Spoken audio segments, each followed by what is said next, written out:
Berkata sebagian mereka para ulama, ini prinsip hidup kita hadirin. Al-afiyatu asyratu ajza. Yang namanya kebaikan, kebaikan kehidupan kita, kebaikan iman kita, kebaikan hubungan kita dengan Allah, itu ada 10 macam.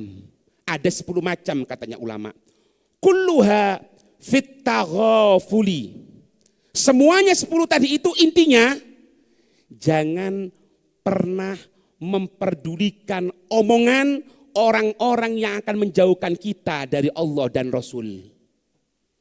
Ini inti dari semua kebaikan. Kita sering berangkat ke masjid misalnya, ada orang yang mengatakan dia mungkin akan berbuat tidak baik di masjid, mungkin akan mencuri. Jangan pedulikan omongannya, karena hal itu yang akan menjadikan kita selamat.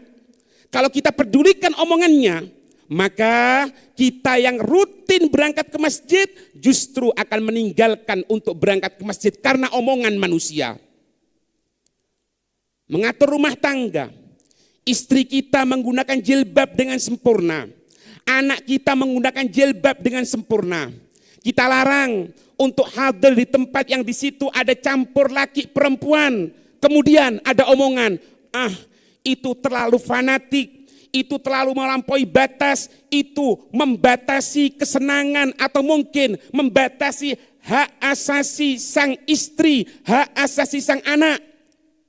Omongan-omongan seperti ini jangan pernah pedulikan. Kenapa? Kalau sampai kita pedulikan, maka kita pun akan merasa susah, akan merasa sedih, yang akhirnya akan timbul perasaan terserah engkau wahai istriku, mau gunakan jilbab terserah, tidak gunakan jilbab terserah. Akhirnya apa? Kita yang akan mendapatkan pertanggungjawab di hadapan Allah Subhanahu wa taala. Jangan pernah memperdulikan omongan orang yang omongan itu akan menjadikan kita semakin jauh dari Allah dan Rasulnya. Faya bakhat man taghafala fi zamanina. Maka begitu beruntung orang yang tidak memperdulikan ocehan orang-orang yang jauh dari Allah dan Rasulnya. Wa yas'ada wa fi hadzal ma'na yaqulu tilmidahu al-'allamah Ahmad bin Umar Bajuzab warda at-taghafula khala ma hayyaita tajiduhu fihi salama ijmalan wa tafsilan. Sehingga dikatakan